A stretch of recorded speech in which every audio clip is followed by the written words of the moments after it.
Yo, first time I went to Japan, I'd been studying about like 3 years, and I had passed the N2. Like, thought I was pretty good.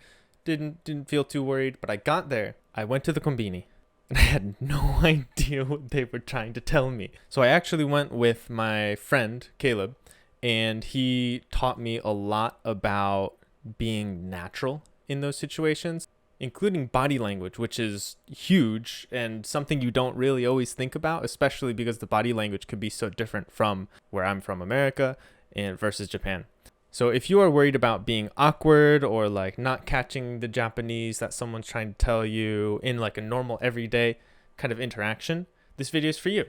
If you're not worried about that, it might be especially for you. There is a chance. Conbinis. Conbini food is wonderful. The first time I ate it, I fell in love with it. There's so many different types. It's so easy. You just walk in, pick out what you want. They microwave it for you. It's pretty cheap too, but there's a problem.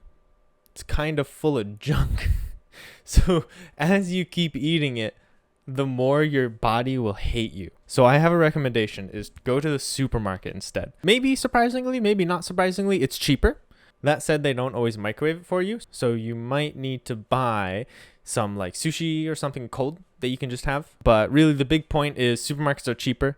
You could totally find something good there. Even just like the drinks in the kombini right now, they tend to be like 100 yen, 130 yen ish, maybe a little bit upwards, depending on the drink. But you go to a supermarket and I found one the other day that was like 39 yen for a whole normal sized bottle of tea. As far as how that makes your stomach feel, I've noticed that supermarket food tends to be all fried. Tends to be mostly fried. It's not everything fried, but most of it's fried. Versus convenience food has some more variety, but it really depends on what the supermarket is and what the convenience is. So yeah, try out supermarkets if you are here as a tourist or as someone living here, as a foreigner moving here.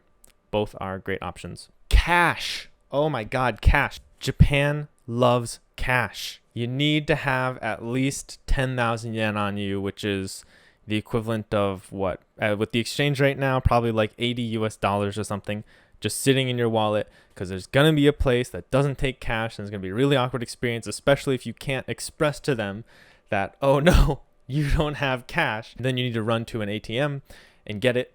It's a really embarrassing experience. You don't want to do that. So most big stores, like, they take credit cards. There's no worries there. Or they'll take like an IC card, which I'll talk about in 1 second. But make sure just have that spare 10,000 yen worth of cash. So helpful. There's gonna be a spot where you're just like, oh no, I don't have it. So just keep it like a minimum of that much amount on you. You don't have to worry too much because Japan's pretty safe. So it's not like someone's gonna mug you and you're gonna lose $100+. It's probably, I don't know. Don't go to sketchy places, I guess. I guess that applies anywhere. But Japan, usually nothing to worry about. Something else to note is the supermarkets I mentioned previously, some of the really cheap ones, they don't do credit cards or like IC cards or anything like that. So you do need to pay in cash for some of those. Speaking of IC cards are great. You should get them. So it's like a Kotsuke IC card. Just a little card. You charge it up at like the train station, or you can get one on your iPhone. If you have an iPhone, Japan loves iPhones, so congratulations if you're an iPhone user. I actually switched because of Japan. You can get one in your like Apple Wallet, or you can go to the train station and buy one from like a machine, or there's a desk for one. Really cheap. It's like 500 yen, and you can buy the IC card, and then it comes charged with like 1,500 yen. So you pay a total of 2,000 yen, and you can use it on the trains. You can use it many stores. Not every store, but most stores will take IC cards. Do it. It's so easy because you just put in like $100 worth of yen. You just put in 10,000 yen at like the train station, or if you have your iPhone, you can just charge it right there. Super easy. You can also get one on your Apple Watch if you have an Apple Watch. So we learned some ways to save some money. So here's some Japanese and some body language that will help you look more natural. Number one thing when you come to Japan, you're saying thank you. Arigatou gozaimasu. I just said that without bowing, and I feel really weird. Arigatou gozaimasu is pronounced with a slight head bow, especially if you're talking with someone that you don't know. If you're talking with your friends, maybe just arigatou, right? Arigatou. But if you're talking to literally any employee or anyone helping you anywhere, or just a random stranger, and you want to say thank you to them, it includes a small head bow. Arigatou gozaimasu. Arigatou gozaimasu. Arigatou gozaimasu. Arigatou gozaimasu. And I'm like saying it super fast, so I'm not even pronouncing half the syllables in arigatou gozaimasu. But I am bowing along with it. A fun part of that is people are on their phone and they also will bow when they say thank you. It's really fun to see. Bags. So you go to the supermarket, you go to the Conbini, you got all your bento, you got to go to the register, you got to pay for it. And the first thing they're probably going to ask you is probably one of two things. Three things. One, they might ask you for a point card.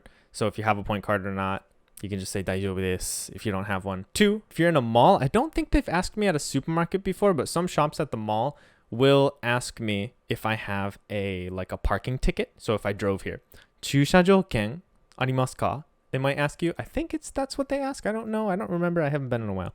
But something like that. If you hear the word 駐車場, just 大丈夫です. You wave your hand, shake your head. 大丈夫です. A little head bow too, right? 大丈夫です.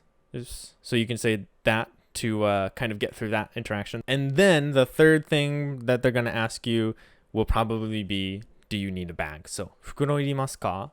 Like really casual employees will probably say something like that. Or レジ袋ご利用になりますか? Just listen for レジ袋. And then if you have your own, マイバッグ, we call it my bag.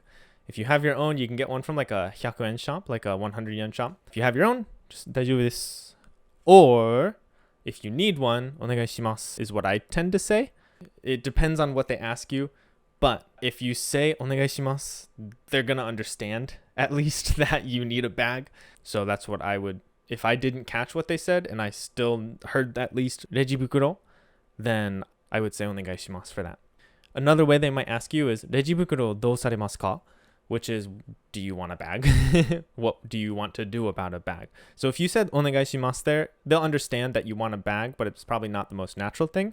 You'll probably want to say like 1枚お願いします or 2枚お願いします. But again, just お願いします. Maybe you could hold up like your fingers for 2 if you want to, or just お願いします and 1. If it's not natural, it'll still work. All right, so that was kind of a quick round of tips just for shopping and kind of being more natural. And if you can't be super natural, how to at least survive the interaction. So just kind of listen for those keywords. And speaking of which, one last tip, if you didn't hear them and you didn't understand them, but you want them to say the same thing again, you have to say, すいません、聞こえなかったです. And you kind of notice that body language too. You're kind of leaning forward, your ears pointed at them now, and you want them to repeat something. So you say, sorry, I didn't hear. Not one more time, please, or something like that, because I used to say a different thing in Japanese. It was もう一回お願いします, and that's not very natural, and just avoid, because they're not going to repeat it the same way. If you tell them you couldn't hear them, they're going to say the exact same thing most of the time, and that will help you if you're struggling with catching just what they said, or if it's too loud, which is very common. With that being said, it is time for the Japanese tip. Today we are talking about Hakata Ben. I live in Fukuoka. I have plenty of friends who speak Hakata Ben, which is Hakata dialect. So, right, Hakata is like in the middle of Fukuoka city, basically. Here's one of the most common things that you will hear in Hakata Ben is bari. So, bari.